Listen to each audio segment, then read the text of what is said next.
अस्सलाम वालेकुम, welcome to Minute Mirror podcast. This is your host Syeda Sakina Saleem. जैसा कि आप सबको पता है, आज 5 जून है और ये ग्लोबल लेवल पे बहुत इंपॉर्टेंट डे माना जाता है क्योंकि it is considered as World environment Day.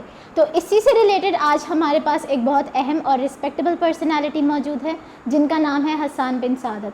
तो उनके साथ हम इस डिबेट को मज़ीद आगे बढ़ाएंगे। अस्सलाम वालेकुम sir, welcome to the show.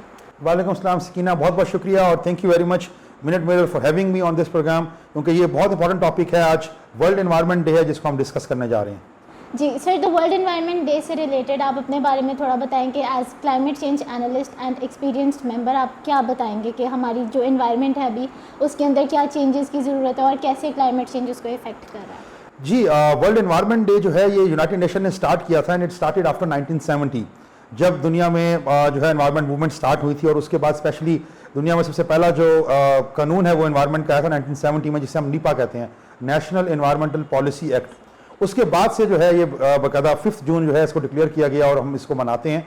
और हर साल एनवायरनमेंट डे का एक थीम होता है। इस साल जो हमारा एनवायरनमेंट का थीम है वो है एंडिंग ग्लोबल प्लास्टिक पोल्यूशन। हमने प्लास्टिक पोल्यूशन को ख़त्म करना है ग्लोबल लेवल पे। और इस साल जो होस्ट कंट्री है वो कोरिया है। हर साल डिफरेंट होस्ट कंट्री होती है जो होस्ट करती है जो आपका एनवायरनमेंट डे है। और मकसद ये होता है एनवायरनमेंट डे को मनाने का कि हम एनवायरनमेंट डे को सेलिब्रेट करते हैं और पूरी दुनिया में हम ये मैसेज देते हैं कि let us all work together to make our environment better, not just for ourselves but for our children and for children yet to be born. और उनके लिए, क्योंकि अगर हम आज एनवायरनमेंट को नहीं बचाएंगे, if will not conserve and will not protect the environment for today for ourself, absolutely it is going to affect our future generations. So that's very important. Right sir, आपने बिल्कुल ठीक कहा। अब इसी से रिलेटेड आप बताएं कि आपने एज एन एनवायरमेंटलिस्ट क्या काम किया है इस फील्ड में। चलिए, ये तो बहुत अच्छा आपने पूछा मेरे बारे में। तो मुझे तो तकरीबन तदरीस से मैं मुंसलिक हूँ और it's with in more than 15 years I am teaching at Punjab University and my area of expertise is climate change and environmental sciences. So हम तो जो है अवेयरनेस देते हैं स्टूडेंट्स को। इसके अलावा ट्री प्लांटेशन कैंपेन्स मैंने बहुत सी रन की हैं। इसके अलावा जो है मैं इंटरनेशनल डिफरेंट एनजीओज के साथ काम कर रहा हूँ और ग्लोबली लेवल पे काफ़ी ज़्यादा अवेयरनेस और बहुत ज़्यादा हमने एनवायरमेंटल प्रॉब्लम्स को हाईलाइट किया है। Plus at the same time हमने काम किया है ग्रास रूट लेवल पे। मैंने किसान खवातीन के साथ काम किया है, मैंने किसान मर्दों के साथ काम किया है। जब फ्लड आते हैं, फ्लड में जो लोग इफेक्ट होते हैं उनके साथ काम किया है। तो मतलब बहुत टीचिंग के साथ साथ एडवोकेसी में बहुत ज़्यादा काम किया है, अवेयरनेस में बहुत ज़्यादा काम किया है, क्लाइमेट चेंज फूड सिक्योरिटी पे काम किया है। क्लाइमेट जस्टिस पे इस वक्त मेरा बहुत ज़्यादा फोकस है कि हमें क्लाइमेट जस्टिस के लिए आवाज़ उठानी है। हमें क्लाइमेट जस्टिस के लिए जो है, क्योंकि क्लाइमेट चेंज जो है ये सबको मुतासिर करता है। इसमें अमीर भी मुतासिर होते हैं और गरीब भी मुतासिर होते हैं। और क्लाइमेट चेंज करने वाले जो हैं वो लोग हैं जो जिसे हम अशरफिया कहते हैं, यानी हम developed nations are the one which are causing the climate change, which include US, which include most part of the European countries, which include other countries which are developed and the most effective are the developing nations like Pakistan, like Bangladesh, like most part of most countries in Africa. So they are the one which are the most suffering from the climate change and the one who are causing are the most developed nations. So climate justice is need of the time कि जो लोग climate का जो है वो change को cause कर रहे हैं उनके जिम्मे है कि वो उन कंट्रीज़ को जो क्लाइमेट से इफेक्ट हो रही हैं उनकी मदद करें, उनको सपोर्ट करें, बहुत in terms of technology, in terms of financial resources, in term of expertise and so and so forth. So मेरा इस हवाले से काफ़ी डोमेन में काम है, हम क्लाइमेट जस्टिस के ऊपर काम कर रहे हैं। प्लस एक और चीज़ जो मैं आजकल बड़ा रिसेंटली काम कर रहा हूँ, recently I am working on climate change and gender as well. Climate change is affecting women a lot. Smoke जो है it affects women much more than male. So ये बड़ी इंपॉर्टेंट चीज़ है। अब इस पर स्टडीज़ हैं काफ़ी ज़्यादा, तो ये भी एक बड़ा इशू है कि किस तरह से असर होता है और क्या प्रॉब्लम्स आते हैं, क्या एप्लीकेशन आती हैं। Children and women are the most vulnerable groups climate change and when we talk about smoke. जैसे कि सर आपने क्लाइमेट जस्टिस की बात की, तो इसके अंदर मैं अगर कॉप का जिक्र ना करूं तो ये अच्छा नहीं होगा। तो जैसे कि अभी कॉप मीटिंग्स हो रही हैं, कॉप 25 रिसेंटली हुई, आज़रबाईजान में हुई। तो सर इसके अंदर क्लाइमेट जस्टिस से रिलेटेड काफ़ी बात हुई थी, लेकिन अब देखा जाए तो इनको अपने जो एक उनका MOU है उसको चेंज करने की ज़रूरत है कि चाइना और इंडिया, जो कि India is the 5th biggest economy और China is the 2nd biggest economy, तो इनको एज डेवलपिंग नेशंस ही कंसिडर किया जाता है। तो इनको नहीं चाहिए कि ये जो कॉप मीटिंग्स होती हैं इसके अंदर भी बजाय इसके कि इतनी डेवलप्ड कंट्रीज़ चाइना और इंडिया जैसी इनको एज डेवलपिंग नेशंस लेने की बजाय थोड़ा सा अपने MOUs को चेंज करें और उसमें फर्दर डेवलपमेंट्स लेके आएँ, ताकि जो एक्चुअली डेवलपिंग नेशंस हैं, जैसे पाकिस्तान बहुत ज़्यादा इफेक्ट होता है। 2022 के फ्लड्स में देखा जाए तो 35 बिलियन का लॉस हुआ है हमें। तो इस तरह दूसरी जो वाकई में इफेक्टिव्स हैं क्लाइमेट चेंज की, उन कंट्रीज़ को हाईलाइट करते हुए कोई अच्छा इनिशिएटिव लेना चाहिए इन दीज इंटरनेशनल प्लेटफॉर्म्स। जी एब्सोल्युटली, आपने बिल्कुल सही कहा। लेट मी थोड़ा सा आपको क्लियरफाई कर दूं कि COP 29 जो थी वो हुई थी अजरबैजान में, और अब COP 30 इस साल हो रही है ब्राज़ील में। और अजरबैजान में COP 29 थी और उससे पहले COP 28 थी, that was in UAE। So I went to COP 28, I was part of that conference and I went to Dubai, so I attended a few sessions in that conference, and absolutely you're right. Basically COP में जो है वो conference of parties होती हैं, and parties are all the countries. So they go and they talk, they negotiate over there. उसमें कुछ agreements होते हैं, साइन होते हैं, कुछ वहाँ पे माहदे साइन होते हैं, म्यूचुअल जो है वहाँ पे एग्रीमेंट्स होते हैं, और most of those agreements are voluntary, यानी विच मीन्स कोई रजा कराना तौर पे होते हैं। और आपने देखा कि हमने कि अभी जो यूएस ने पॉलिसी चेंज की है, या ट्रम्प जो है वो पेरिस एग्रीमेंट से उन्होंने विड्रॉ कर लिया है। So that is a big issue.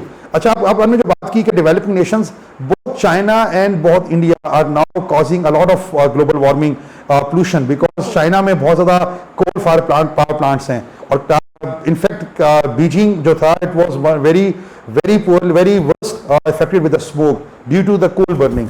और इंडिया में भी बहुत ज़्यादा हमारे पास जो है इंडस्ट्रियलाइजेशन हो रही है, तो इन दोनों का जो कार्बन फुटप्रिंट है वो काफ़ी ज़्यादा इंक्रीज कर चुका है, और इन दोनों का बहुत बड़ा कार्बन फुटप्रिंट है। तो ये भी बड़ी इंपॉर्टेंट बात है कि हमें ये बात करनी होगी कि इन लोगों को भी अपने आप को they need to move towards carbon neutral, they need to move towards renewable energy, इन्हें ग्रीन ट्रांजिशन की तरफ मूव करना होगा। और एम से जो आपने बात की, बिल्कुल इस बात से, ये पाकिस्तान जो है वो इफेक्ट हुआ, या कुछ और अफ्रीकन कंट्रीज हैं वहाँ पे इफेक्ट्स के बहुत ज़्यादा, या क्लाइमेट चेंज में बहुत ज़्यादा नुकसान हुए, और कोप में वहाँ पे डेवलप हुआ LND fund, which is loss and damage fund, which was for these poor countries या developing nations, जब वो उस फंड को यूज करें, लॉस डैमेज फंड को, और अपने आप को जो है दोबारा से अपने आप को सस्टेन कर सकें। So that's again it's a very important जो है ना पॉइंट वो आपने रेस किया है। लेकिन बात आप जो बात कर रहे हैं कि MOU, तो हर साल COP में नए एग्रीमेंट्स होते हैं।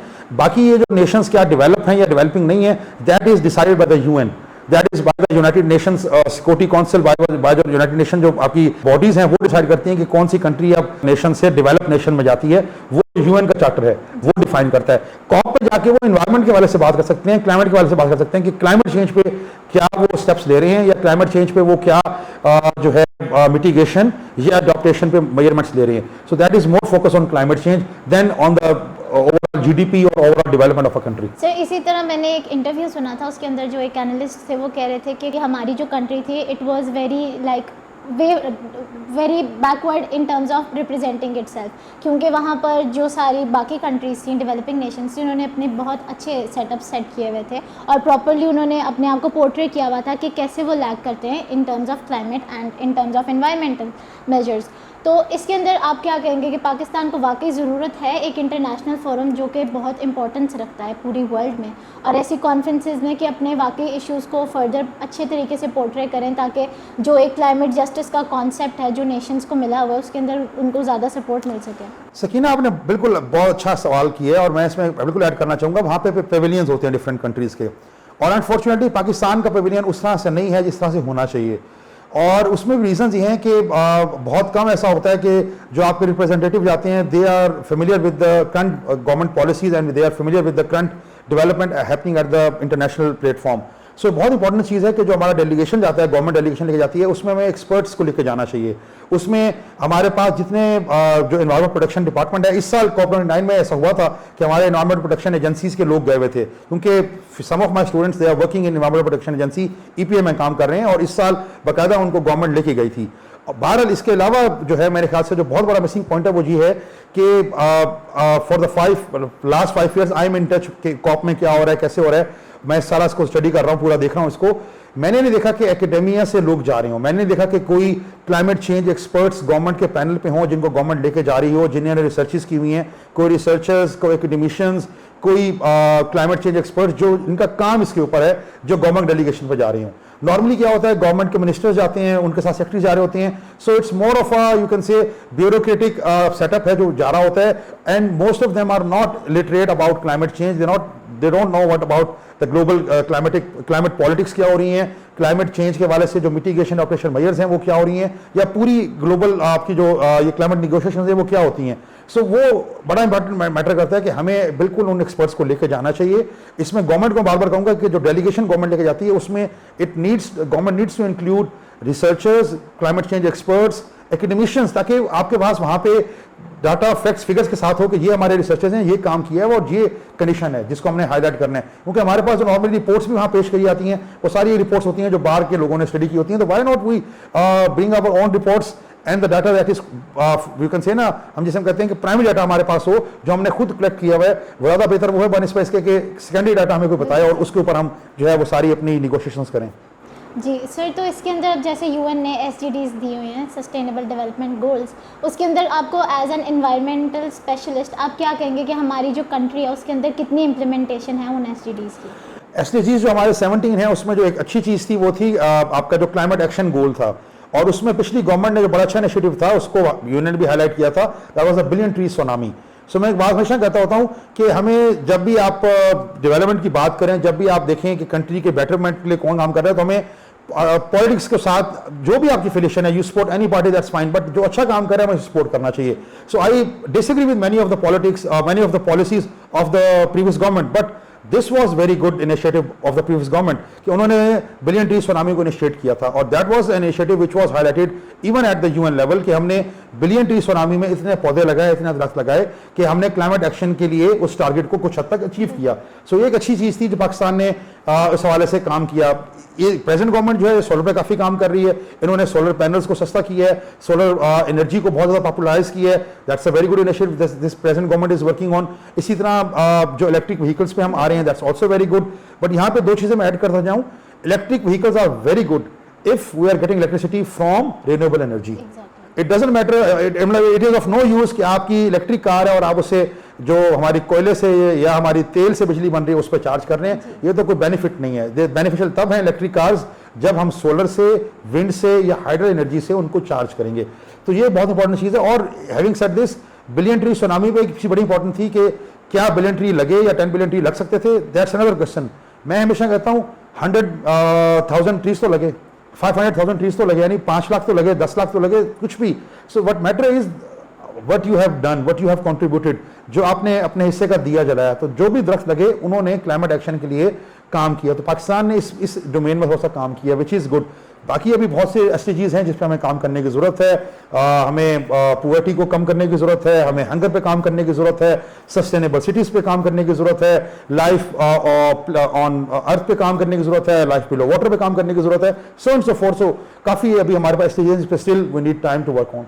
Right sir. सर अब जैसे आपने बताया कि आप टीचर भी हैं, तो फॉर स्टूडेंट्स आप क्या रिकमेंडेशंस देंगे कि स्टूडेंट्स को या फिर यूथ को काम करना चाहिए एनवायरनमेंट को सस्टेनेबल बनाने के लिए? देखिए, मैं स्टेटमेंट हमेशा यूज़ करता हूँ और आई थिंक बहुत सी जगहों पर मैंने स्टेटमेंट हमेशा यूज़ की है कि अपने हिस्से का दिया जलाएं। वो एक बड़ी फेमस सेइंग है, be that change that you want to see in the world. या वो रूमी साहब की बड़ी खूबसूरत है ना कहावत के, yesterday I was clever, I wanted to change the world, today I am wise, I am changing myself. तो चैरिटी बिगिंस एट होम। तो हमेशा मैं कहता हूं कि इट इज आपका जो पर्सनल कमिटमेंट है वो मैटर करता है। अपने हिस्से का दिया जलाएं, कोशिश करें कि you should always be part of the solution. It could be a very small solution, it could be even baby steps, it could be a very small change that you can bring about, be that change. So आपने अपने हिस्से का दिया जलाना है, which means you need to protect your environment, you need to plant trees, you need not to waste water, you need not to throw garbage on the streets. Environment day पे plastic pollution में बात करूं, मैं बहुत focus करूंगा। We need to stop single use plastics. ये जो shopper bags हैं, ये जो स्ट्रॉज हैं, दे आर हाईली डेंजरस। आपकी toothbrush they are made of plastic. अब भी रिसर्चर्स कहती हैं कि you need to move towards organic brush. Do you know what organic brush is? मिसवाक। ठीक है, so now the researchers are going towards that side. You need to eat plastic free food. हमारे आपके sandwiches ले लें, आप कोई bakery item ले लें, प्लास्टिक बैग को कहते हैं। इवन जो वाटर बॉटल्स हैं पानी की हमारी, उसमें भी अब वो कहते हैं need to use BPA, bisphenol A free plastic bottles, या यूज आपके आजकल जो फैशन में आई हुई है वो टम्बलर बॉटल्स आई हुई है मेरे ख्याल से, वो यूज करने के at least they have steel lining. So हमें प्लास्टिक का यूज को कम करना है। सो हमें वो चीज़ें स्मॉल स्टेप्स में मैं हमेशा कहता हूँ कि स्टूडेंट्स कैन ब्रिंग अबाउट, ये चीज़ें प्रोपोगेट करें, ये लोगों को अवेयरनेस दें कि आपने ट्रीज का अपने प्लांट करने हैं, आपने पोल्यूशन नहीं करनी, आपने पानी ज़ाया नहीं करना, आपने सिंगल यूज प्लास्टिक को रोकना है. If you can start making these small changes, it's a lifestyle change, it's a behavioral change, and if you start having this behavioral change or lifestyle change, absolutely you will see that the positivity will spread, and जब हम काम करेंगे, it will make our city better, it will make our community better, and finally it will make Pakistan better. Right, sir. Lastly, sir, I would like to add one line ke we do not inherit our earth from our ancestors, rather we borrow it from our children. So that was all from our side. Thank you so much, sir. It was lovely having you. Thank you very much, Sakina, and thank you very much, Munir. And always मैं हमेशा कहता हूँ, मौज बढ़े या आंधी आए, दिया जलाए रखना है. इस मुल्क की खातिर सब दुख सहने, मुल्क तो आखिर अपना है. तो पाकिस्तान जिंदाबाद. Let us all work for Pakistan. Let us all make Pakistan prosperous. And Pakistan जिंदाबाद.